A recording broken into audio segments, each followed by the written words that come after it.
imposter. So the more you examine it with your non-Muslim friend, he starts to see that, you know what? This book doesn't look like an imposter wrote it. It doesn't add up. Why is he talking about other people? And I want to mention when the moon splits, by the way. Why didn't the Quraysh, for example, look, the Prophet ﷺ during Eid Salah, he would recite Surah Al-Qamar. Eid Salah, people come to pray Eid with the Prophet from all areas, all tribes, new Muslims, old Muslims, they all come to pray Eid with the Prophet ﷺ. He recites Al-Fatiha, then he recites Surah Al-Qamar. What's the wisdom behind reciting Surah Al-Qamar? Go ahead. What year did this happen?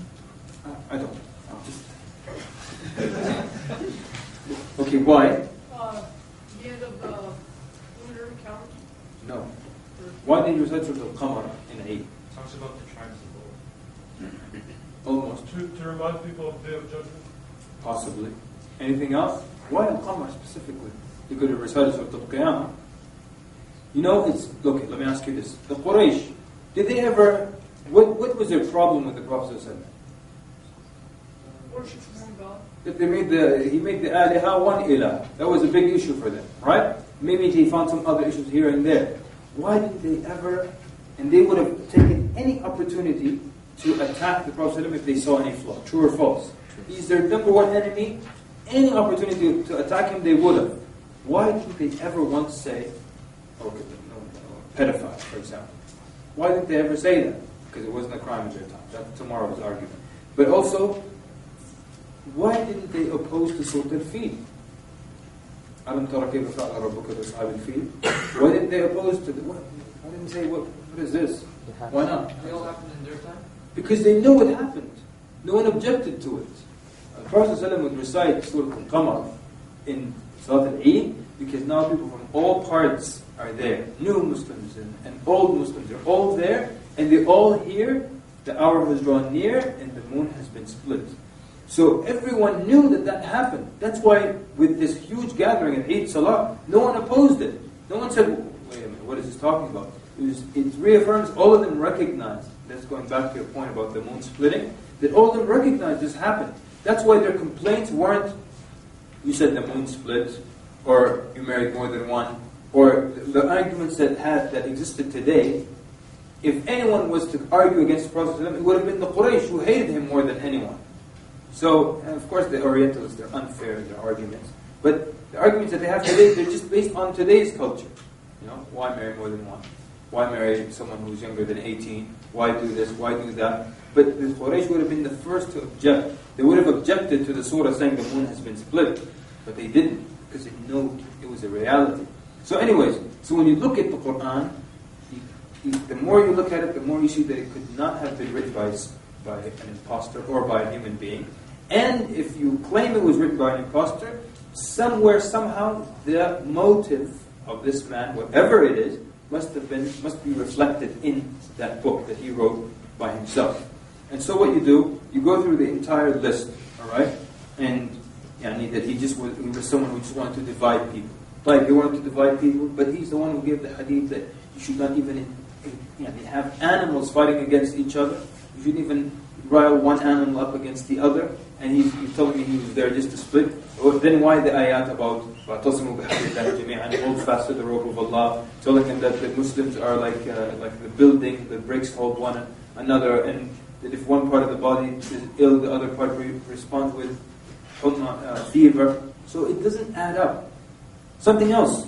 An imposter would not practice what he would preach, right? That's how you find the imposter. So you go, the Prophet ﷺ, he would say, قُمِ اللَّيْلَ إِلَّا قَلِيلًا, and he would sleep most of the night except for a little bit. But the Prophet ﷺ would stand in prayer until his feet would swell. So what kind of an imposter does that? You don't have to put the act when you're at home, right? So the fact we have this testimony into his life in detailed aspects. We know how he bathed, how he put on his clothes, how he spent time in his personal life with his family, how he ate, what he liked to eat, what color he liked to wear, how he combed his hair, how he parted his hair. We know everything about him. If there was anything private that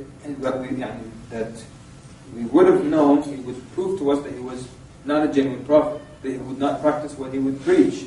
But everything we see tells us that he was a genuine prophet. And so basically you go through the entire list and you keep showing them. And like I said, I know some of you are thinking, well, we're using hadith, we're using Quran, and they don't believe in Quran, they don't believe in hadith. But we'll discuss that further tomorrow, inshallah.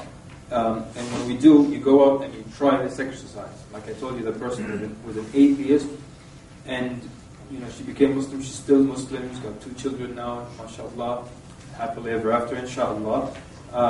There's also that one time I tried this with a coworker, and there was no work, and we just kept talking about this. And in the end, he said.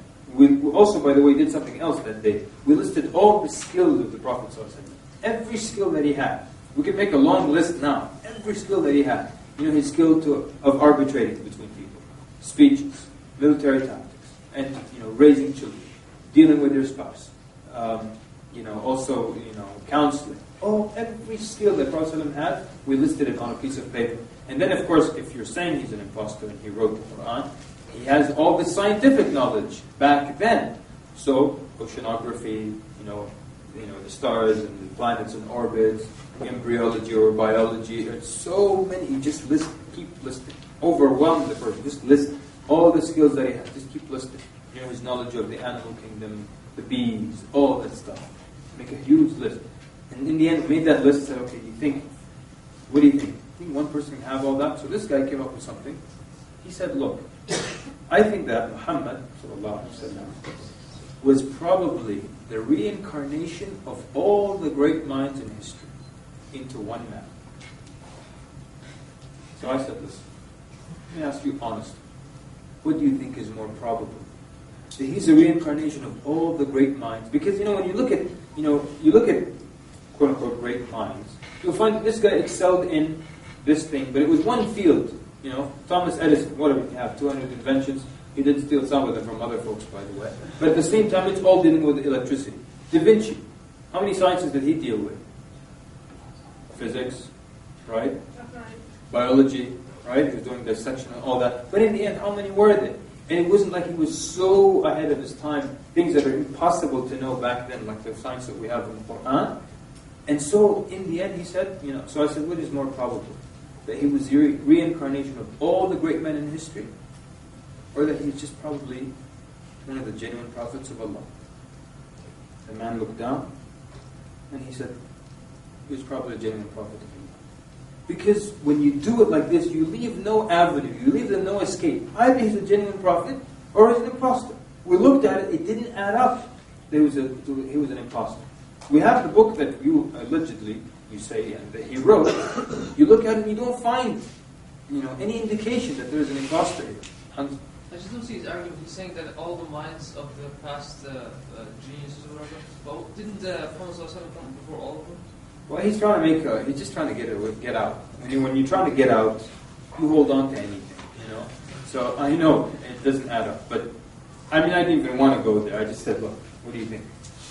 Because also part of the argument of reincarnation is that it just keeps going. So whether it started here or goes there, it's just going to keep going.